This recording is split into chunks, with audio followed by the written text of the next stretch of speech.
సూర్యాపేట జిల్లా హుజూర్ నగర్ నియోజకవర్గం పాలకీడు మండలంలో జాన్పహాడ్ గ్రామం, బొత్తలపాలెం గ్రామాలలో కాంగ్రెస్ పార్టీ ప్రారంభించిన ప్రజాపాలన 6 గ్యారెంటీలలో భాగంగా 3 పథకాలు జనవరి 26న ప్రారంభం అవుతున్న కారణంగా ఇంద్రమ్మ ఇండ్లు, ఇంద్రమ్మ భరోసా, రేషన్ కార్డులు, రైతు భరోసాకు అర్హులైన వారిని గుర్తించేందుకు గ్రామ సభలు ఏర్పాటు చేసింది కాంగ్రెస్ నాయకత్వం. ఈ కార్యక్రమంలో జాన్పహాడ్, బొత్తలపాలెం గ్రామాలలో ఎంపీడీఓ లక్ష్మి, ఎంఆర్ఓ కమలాకర్, మండల పార్టీ అధ్యక్షుడు ఎన్వి సుబ్బారావు పాల్గొన్నారు. ఈ సందర్భంగా వారు మాట్లాడుతూ, ఇప్పుడు విడుదల చేసిన జాబితాలో పేర్లు లేని దరఖాస్తుదారులందరూ విడివిడిగా రేషన్ కార్డు, ఇంద్రమ్మ ఇళ్లు, ఇందిరమ్మ ఆత్మీయ భరోసా పథకాలకు దరఖాస్తు చేసుకోవచ్చని తెలిపారు. ఇప్పుడు దరఖాస్తు చేసుకున్న వారికి కూడా అర్హులైన వారికి ఆయా పథకాలు అందించబడతాయని రాష్ట్ర మంత్రివర్యులు ఉత్తమ్ కుమార్ రెడ్డి హామీ ఇచ్చినట్లుగా తెలియజేశారు. కార్యక్రమంలో మండల స్పెషల్ ఆఫీసర్ శంకర్, గ్రామ పంచాయతీ కార్యదర్శులు వి బాబు, వెంకటేశ్వర్లు, ఎస్కే సైదా, ఏఈఓ వెంకటేష్, రవీందర్ రెడ్డి, గ్రామ ప్రజలు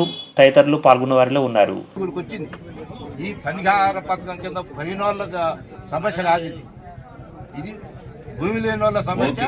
వాళ్ళు ఈ పనులకు పోలేదు, అందరూ కూలికి పోతున్నారు. కూలికి పోయి ఈ కరువు పనికి పోయే దాంట్లో భూమి వాళ్ళు కూడా ఉన్నారు కొంతమంది. అర్థమైందా? భూమి లేని వాళ్ళకే ప్రభుత్వ విధానం ఉంది. దానికి జాబ్ కార్డు ప్రామాణికంగా తీసుకున్నారు. 20 రోజులు తీసుకున్నారు. ఇప్పుడు మన వీరారెడ్డి గారు చెప్పినట్టు ఈ గ్రామ సభలో ఒక తీర్మానం చేయండి. మీరు ఒక నిమిషం, ప్రతి గ్రామ సభలో తీర్మానం చేద్దాం. మండలంలో ఎంపీడీ గారు ప్రతి గ్రామ సభలో తీర్మానం చేసి ప్రభుత్వానికి ఏం చేద్దామంటే, సరే వివిధ కుల వృత్తుల వాళ్ళు కరువు వరకు పోయే అవకాశం లేదు. ఆయన ఉదయం 7ంటికి పోతే మరి నాయి బ్రాహ్మణ్స్ వాళ్ళ వృత్తులు చేసుకుంటారు, రజకులు వాళ్ళ వృత్తులు చేసుకుంటారు, వివిధ రకాల వృత్తులు పోతారు. కాబట్టి వాళ్ళు కరువు పోయే అవకాశం లేదు. కాబట్టి వాళ్ళు కూడా భూమి లేని వ్యవసాయ కూలీలు. కాబట్టి మేము వాళ్ళ 7 గంటలకు మంత్రి గారి దగ్గరకు పోతున్నాం. మొత్తం మన మండలంలో, నియోజకవర్గాల్లో నేను అందరికీ ఒక మెసేజ్ పెడతా. ఇప్పుడు ఈ విషయాలు కూడా మనం తీర్మానం ద్వారా ప్రభుత్వానికి తెలియజేద్దాం. ఇప్పుడు ప్రభుత్వం ఏం చేసిందంటే కరువు పనిని తీసుకున్నది. ఈ కరువు పని కార్డు ఉన్న వాళ్ళు 20 రోజులు 10 రోజులు ఉన్న వాళ్ళు, భూమి లేని వాళ్ళకైతే కంపల్సరీ వస్తుంది. ఆయన భూమి ఉంటే కరువు పనికి పోయి 20 రోజులు పోయి పాస్బుక్ ఉండి కాంగ్రెస్ అయితే ఇవ్వటం అనేది జరగదు. మీరు ఈ అన్ని పథకాల్లో పార్టీ భేదం మీరు చేయకండి. మీరు అడగండి, అధికారులు చెప్తారు, మీకు దరఖాస్తులు తీసుకుంటారు. మీరు ఓపిక పనిచేయించుకున్న హక్కు మీకుంది. మేము నిన్ననే గమనించడం ఈ సమస్య. నిన్న గమనించి ఎండి వారి సమావేశం పెట్టి నిన్ననే కార్యదర్శికి ఏం చెప్పినాం అంటే తాటింపు ఇచ్చినాం. మీరు దయచేసి ఆ లిస్ట్ లో ఉన్న వాళ్ళతో దరఖాస్తు తీసుకోండి. కార్యదర్శి మీరు ఆ లిస్ట్ చదివితే పంచాయతీ ఏదైనా ఈవెన్ రేషన్ కార్డు కానీ ఇల్లు కానీ అందులో లేదనుకో, వినండి, తెల్ల కాగితం మీద దరఖాస్తు దేనికది విడిగా తీసుకోండి.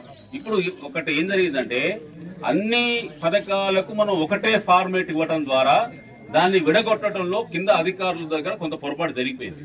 ఇది వాస్తవం. ఇప్పుడు ఒకటేసారి విద్యుత్ పెట్టుకున్నాం, గ్యాస్ పెట్టుకున్నాం, మహాలక్ష్మి పథకం పెట్టుకున్నాం, ఇల్లు అన్ని ఒక దాంట్లో పెట్టడం మూలంగా దేనికి ఏది పెట్టుకున్నా అనే దాంట్లో కొంత పొరపాటు జరిగిందని అర్థమైంది. ఈ కింది స్థాయిలో జరిగిన పొరపాటును మన మంత్రి గారు గుర్తించింది. ఇప్పుడు అది ముఖ్యమంత్రి గారు గుర్తించాలి. ఆయన వచ్చిన తర్వాత దానికి ఒక పాలసీ వస్తుంది.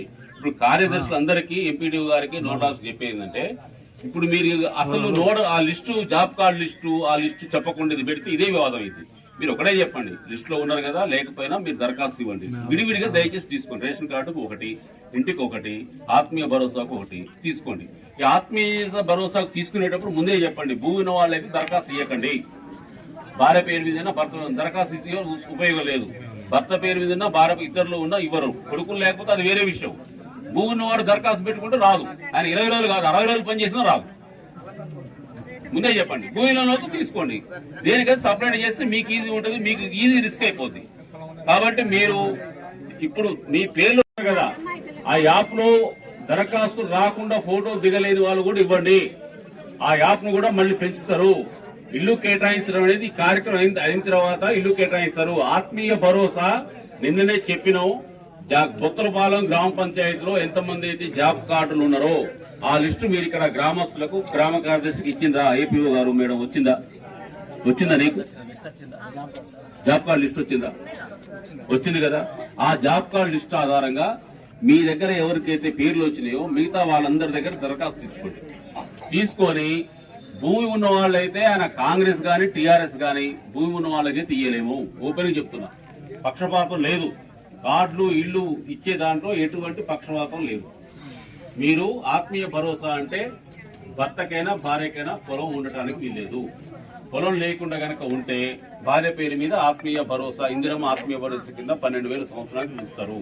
అయితే మీరు ఒక 20 రోజులు నల్లపు రమణయ్య, నల్లపు సత్యనారాయణ అంటే ఎంత ఎక్స్టెంట్ అనేది కూడా చెప్తున్నా. నల్లపు రమణయ్య అమలు చేయడం కోసం ప్రవేశపెట్టింది. దీంట్లో కొన్ని లోపాలున్నా గ్రామ సభ దృష్టి తీసుకురండి. కొన్ని వాళ్ళ దృష్టి రాకపోవచ్చు, మనం దృష్టి తీసుకురావాలి. మరోసారి రాకపోతే మనం దృష్టి పెడతాం. అందుకని తప్ప దీన్ని రసాభాసం చేసుకోవాల్సిన అవసరం. మళ్ళీ గ్రామ సభ వస్తుంది, ఆ రోజు రాకపోతే మళ్ళీ కలుద్దాం. అంతే తప్ప వచ్చే అవకాశాన్ని మనం చేయదు.